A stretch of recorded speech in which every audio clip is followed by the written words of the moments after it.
Hello, Mark. My name is Tinson. My student number is 56. I'm a freshman.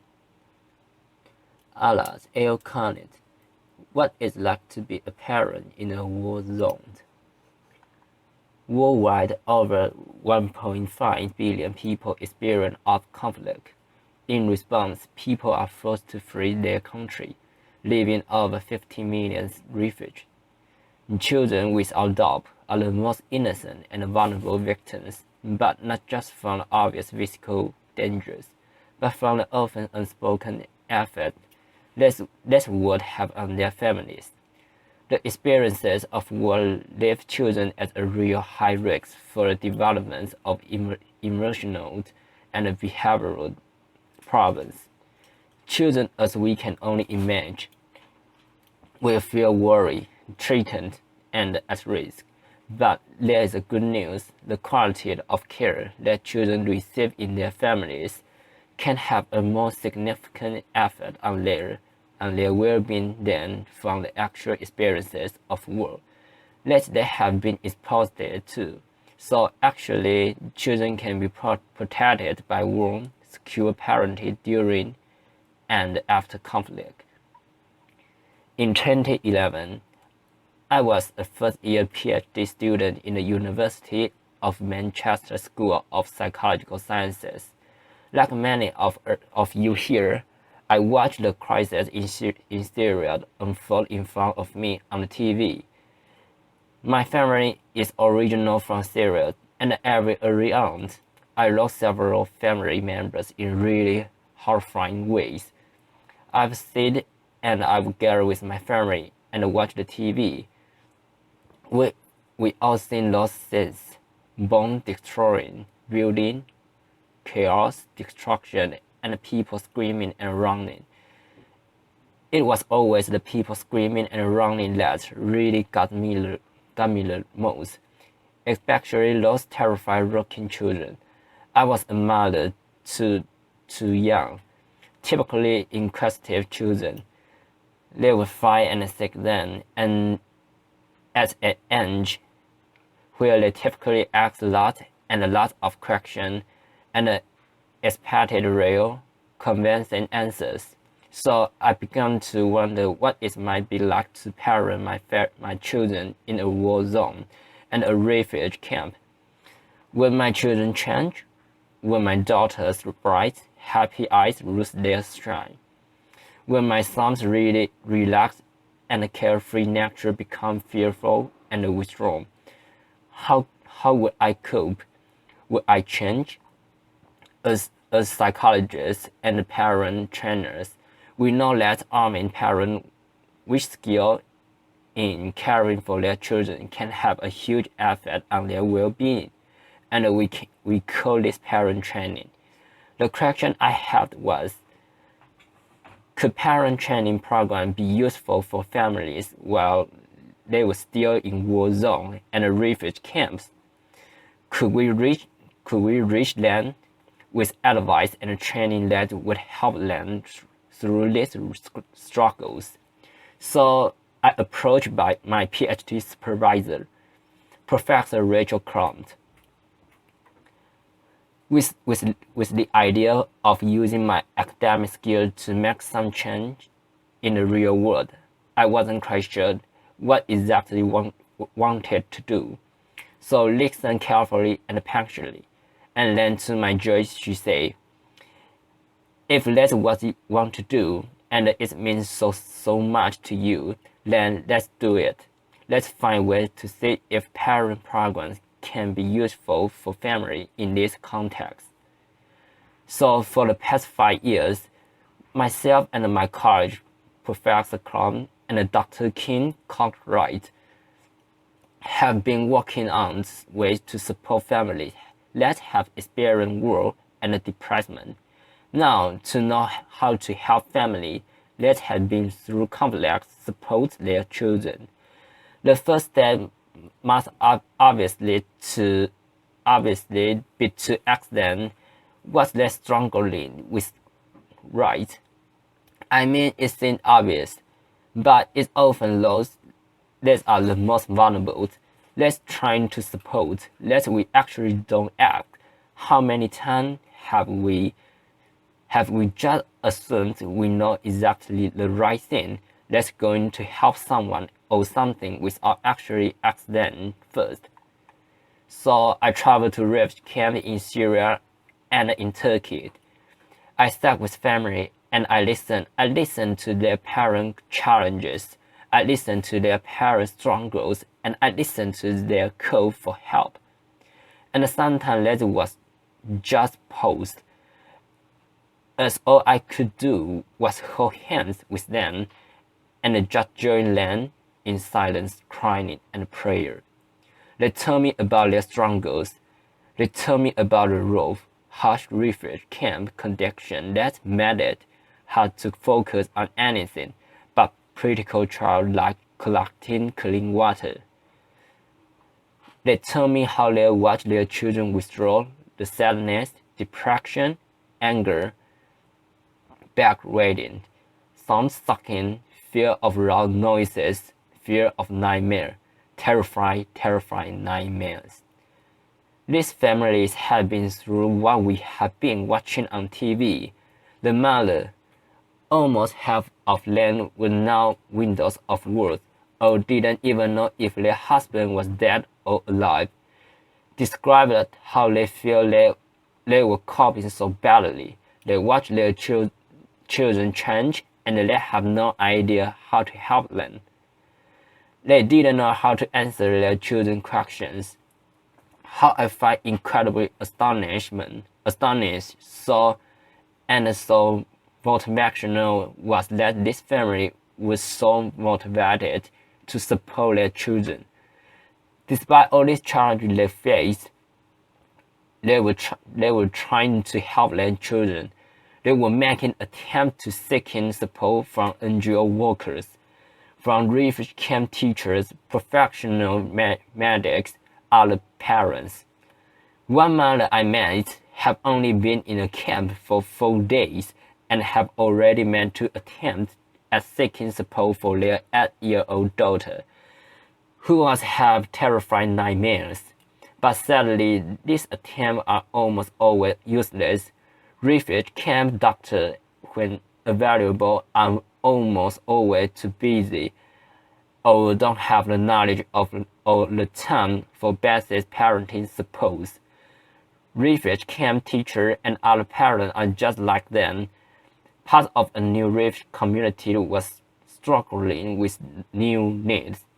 So then we began to think, how could we help these families? The family was struggling with things much bigger than they could cope with. The serious crisis made it clear how impossible it would be to reach families on an individual level.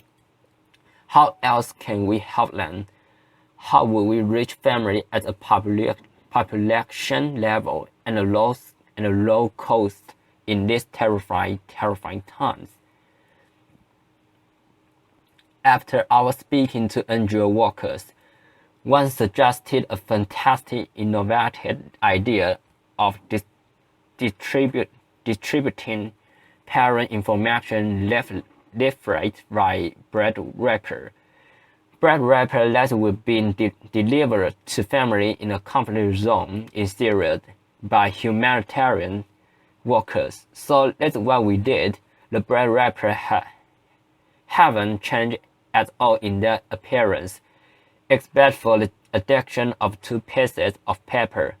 One was a parenting information leaflet that had basic advice and the information that normalized to the parent what they might be experiencing and what their children might be experiencing, and the information on how they could support themselves and their children, such as information like spending time talk to your child, showing them more affection, being more patient with your child, talking to your children. The other piece of paper was a feedback questionnaire, and of course there was a pen. So it's this simple leaflet distribution? Or is this actually a possible means of delivering psychological first aid that provides warm, secure, loving parenting? We managed to distribute 3,000 of these in just 1 week. What was incredible was I have a 16% response rate. 60% of the 3,000 families responded. I don't know how many research we have here today, but this kind of response rate is fantastic. To have that in Manchester would be a huge achievement. Let alone in a conflict zone in Syria, really highlighting how important this kind of messengers were to family. I remember how excited and eager we were for the return of our questionnaires. The families have left hundreds of messengers, most incredibly positive and encouraging. But my favorite has got to be, thank you for not forgetting about us and our children. This really illustrates the potential mean of delivery of psychological first aid to family and the return of feedback too. Just imagine replicating this using other means, such as baby milk distribution, or female hygiene kit, or even food baskets. But let's bring this closer to home, because the refugee crisis is one that is having an effect on every single one of us. We are bombarded with image daily statistics and of photos. And that's not surprising, because by last month, over 1 million refugees have reached Europe. 1 million refugees are joining our communities. Let's become our neighbors. Their children are attending our children's school. So we adapt the leaflet to meet the needs of European refugees. And we have then online open access in areas with a really high refugee influx.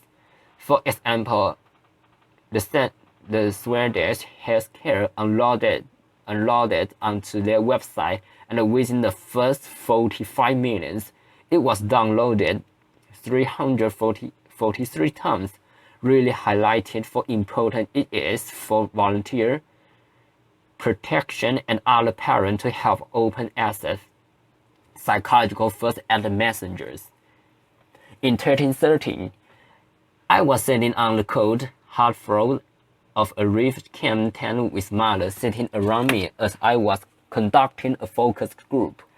Across from us stood an elderly lady with that seemed to be a 13-year-old girl lying beside her, with her head on the elderly lady's knees. The girl stayed quiet throughout the focus group, not talking at all, with her knees curled up against her chest. Toward the end of the focus group, and as I was thanking the mother for their time, the elderly lady looked at me while pointing at the young girl and said to me, "Could you help us with?" Not quite sure what it expected me to do. I looked at the young girl and smiled, and in Arabic I say, "Zara Alagun." So is Mac. What's your name? She looked at me really confused and unengaged, but then said, Hello is the past name for the Arabic female name. Hala, and it's only really used to refer to really young girls. At that point, I realized that actually Hala was probably much older than 13.